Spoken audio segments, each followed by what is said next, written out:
Hello and welcome to Written Paradox Reads. I am your host, Written Paradox, and this is the story of Chaser. Enjoy. Chapter 1. Leaving. My name is Chaser. Not Lightning Chaser, or Star Chaser, or even Flower Chaser. It's just plain old Chaser. And that's what I am. Plain. I've grown up in Snowfall as the only pony without a cutie mark. The other fillies and colts always made fun of me in school, called me a blank. That was a long time ago. Now they tell their little ones to find their talent or they'll end up chasing after their cutie marks forever, like me. Yesterday I decided I'd had enough of the veiled insults and sideways glances. Sure, they don't call me names to my face anymore, but they don't have to. Every pony knows I know, and no one says anything about it when I'm around. No pony's really said anything about it in a long time, actually, except for the occasional slip in apology. I've tried to take it in stride, but at the end of the day, it's so hard not to feel like a failure, you know? The turning point came in a conversation at my job. I worked as a cloud keeper at the local weather depot. It wasn't hard work, but it wasn't particularly interesting either. It was warehouse work, moving clouds from one staging area to the next, checking to see if they're ready to be used or if they need to sit and cool, and making sure lightning clouds don't get mixed in with the snow clouds accidentally. Lots of forms and footwork. I had just finished my last afternoon break and was heading back in to take a look at the late arrivals for processing when I overheard Warming Ember and Cloudy Skies talking over the receiving bay. Was just so excited. I was too, you know. Well, yeah, you should be. Getting his cutie mark is one of the greatest things a colt can do, you know. So he's an artist, huh? Yeah, his mom's so proud. I'd hoped he'd be a little more outdoorsy like his old man, but hey, a gift is a gift. He's good with a brush. I hesitated, more out of habit than nervousness. I knew as soon as I came around the corner they'd stop talking about it. Warming Ember's son had gotten his cutie mark. That was great. Another colt who'd found his talent, while mine still eluded me. I'd waited long enough, and I did need to get past them to work, so, with a reserved sigh, I trotted out into their view. Sure enough, as soon as the two of them spied me, their conversation stopped. Hey, Ember. Cloudy. How's it going? Ember tried to crack a smile, but it faltered just a bit at the edges. Hey, Chaser. It's good.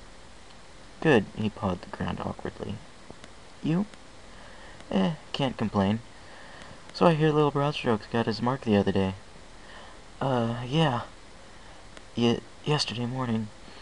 He was almost late to school, he was so excited. I mean, kids. They get crazy about stuff like that. Uh-huh. So he's gonna be a painter or something? Yeah. Looks like it. His mom's happy with it. He chuckled, but it was a nervous chuckle. Well, that's great. I tried to smile, but all I could really manage was a look of general approval. I'm really happy for you guys. Thanks, Chaser. He looked like he wanted to be anywhere but near me. I didn't need to be in this room anyways. Well, you guys have a good one. I trotted off towards the incoming storage room, where I'd be safely alone to move clouds and check invoices yet again. The tension in the room evaporated as I left, and I heard Cloudy Skies let out a low whistle behind me. I stopped just outside the doorway, though why, I'm not sure. Maybe I just wanted to know what they said when I wasn't around nowadays. Wow, that couldn't have been more awkward, Ember. Tell me about it. I mean, I feel really bad for the guy. You know what I thought when Strokes got his cutie mark? I actually thought, thanks Celestia we don't have a chaser. Ouch, man. I know he's a blank, but really? Oh, don't tell me you didn't think the same thing when Curly Q got hers a year back. Exactly. I heard the receiving bay door slide open, and they started to pull in the new clouds. I mean, if I was him, I'd have left town as soon as I got out of school, you know? Why? It's not like it'd be any different elsewhere for him. Why not? I mean, here he is the blank flank, but outside town, he'd be just another pony. If I had something like that following me around, I wouldn't want to stick around. I mean, I used to make fun of the guy in school, but now, I just feel sorry for him. Yeah, I guess. The rest of my day passed in a bit of a daze. It wasn't like I hadn't contemplated leaving before. I'd thought of running away lots of times as a colt. I just never really seen that it would make things any better. But Ember made a good point. My infamy was the problem around here, not my lack of talent. I mean, that was still a problem, but out in the wide world, maybe it wouldn't be the problem it was here at home. The thought nagged at me all day. In truth, I didn't have anything to lose by leaving, and if things weren't any different, I could just come back home. I wanted to know, though. Maybe it could be different. I hadn't felt like this in a long while. I felt hopeful. I decided, against my better judgment, to try something I'd thought I'd given up on a long time ago. I was going to find my talent and get my cutie mark. I was a bit surprised at how glad I was to tell my boss that I was quitting, and I know he was relieved to be rid of me. It's not that I was a bad worker. I did a good job, and I'd worked hard to be good at it. But obviously having a blank flank on staff is, well, I was never the social butterfly at work, or anywhere for that matter. Everyone would breathe easier not having to watch out for me when they were talking. After leaving my job, I went to go break the news to my folks. I wasn't really sure how they'd take it. I knew I'd made a fuss about leaving to find my mark during the last year of school, but that had been more for show. I hadn't had a plan, or any money, or any clue what to do or where to go. Come to think of it, things weren't much different now. I had a little money saved up. I didn't really have a lot to spend it on. But I had absolutely no idea what I was doing. I arrived at the house and opened the door, hearing the familiar squeaking of the frame that has always needed oiling. My father, crash course, says he'll get around to it someday, but he's been saying that as long as I've been around. Longer, if you ask my mother. Mom? Dad? In here, dear. My mother's voice floated out from the kitchen, serene clouds in a tossing sea of sound. Mom had always been my biggest supporter growing up, and to this day she still professed her faith that I had a special talent, and that it was waiting for me to discover it. I clung to that thought as I entered the kitchen and bluntly delivered the news of my decision. For a moment after I finished speaking, there was a stillness in the kitchen. My mother almost dropped the cup she was washing in the sink. My father, on the other hand, betrayed no surprise except for a soft twinkling in his eye. You're leaving? That's right, Mom. I'm going out into the world to find my talent. My father pulled back his chair from the table and crossed over to me. He laid a hoof on my shoulder solemnly. Son, I've been waiting to hear you say that for a little while now. You have? Dad had never made any indication that he wanted me to go. I was confused. Yes, I've known for a while your destiny was outside this village, but I knew you had to decide to search it out for yourself.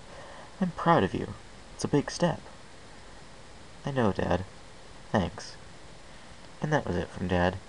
He excused himself and left the room to head upstairs.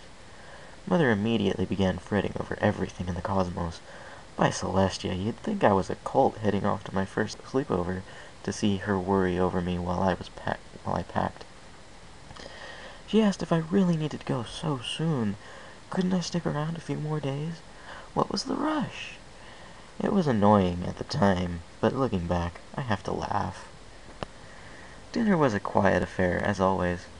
Mother talked about the new family moving into the old Shamrock house, and about the news she'd picked up at work. Father asked me if I had a plan, and I told him I had a dream.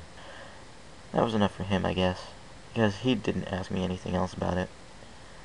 In the morning, I said my goodbyes, promising to return once I had found my talent. Father was stoic, as always. and Mother tried not to get misty-eyed. They said they'd miss me, and made me promise to write. I knew this would be better for all of us, and was anxious to get some distance between us. They loved me dearly, and I loved them just as much. But, as you may have figured out by now, having a child like me doesn't exactly get other people to love and tolerate you. They had always come to my defense, growing up, but I knew they'd be better off without me around to remind everyone that they'd raised a failure. I kissed my mom, gave my dad a hug, and walked out the door, listening to the squeaking hinges one last time. They sounded sad to see me leave. The train station was crowded with mid-morning incoming from tourists.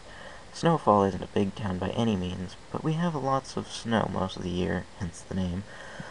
And the fact that our village is literally built into the mountainside is kind of a nice draw. So we've always got ponies coming in to get away and enjoy the sights. Lots of scenic views and festive musicians. It's pretty good for the economy, but I've never paid much attention to the tourist trade. Now as I headed up to the ticket booth, I gazed around at all the new faces. No one noticed me as they disembarked, and I was okay with that. I walked up to the booth and laid down 4 bits. "I'd like a ticket, please." A russet hoof came down to take them. "Alright, where to?" "Chaser?" It was my old friend Sunset Vista. I wasn't near as surprised to see her as she was me. She and I had been pretty close in Philly school, but as I got older, and my cutie mark never appeared, we got distant. I'm not sure which of us pulled away first. It was probably me. Anyway, she was one of the only ponies in town who still treated me as more than a second-class citizen. Now she worked here at the train station, helping people explore all the distant horizon had to offer. "Hey, Sonny." We hadn't spoken in a while, and I felt a little awkward using her old nickname so casually. Where's good this time of year?" I tried to feign looking at the location board, but I really didn't have anywhere in mind, and the names and times all blurred together. "You're leaving? Whatever for?" She actually sounded surprised, as though she hadn't been witness to the mockery of my life all these years. "Do you have to ask?" I couldn't help but glance back where my cutie mark should have been. I sighed. "Truth is, I'm going to find myself." I tried to sound assertive and confident. I don't think it worked. "Oh, well..." She was starting to look a little flush. Let me think." She looked at some papers she had sitting on her desk. "Well, there's a lot going on in Philadelphia lately." "Nah, I'm not looking for a fight. Anywhere a little brighter?" She checked her schedule sheet again. "Well, the Crystal Empire just reappeared not too long ago. That's about as bright as you can get." "Maybe a little too bright. Anywhere that's, I don't know, a bit more normal." How about Ponyville?" "Ponyville? What's in Ponyville?" "You haven't heard? That's where everything has been happening lately. Princess Celestia..." Wait, is this the same Ponyville that was witness to Nightmare Moon 2 years ago, and that discard guy last spring?" "Yeah, that's the one." "I don't know. That's not really very normal at all." "Maybe not, but if there's a place to find yourself..." She trailed off. I wasn't too sure about a place like that, but I figured with all that going on, they probably wouldn't even notice one bare-flanked pony amongst all the action. At the very least, I'd have a little more freedom than here. "Sure, okay. Ponyville it is, then. You've convinced me." Sunset Vista swept the bits off the counter, punched a few holes in a ticket, and handed it to me. "Here you go." She tried to smile, but faltered. I really hope you find yourself soon. You will come back when you do, right?" "Yeah, I will. Well, gotta go. See you around, Sonny." I didn't stick around to talk. I hoped she wasn't coming down with anything. That flush was awful bad.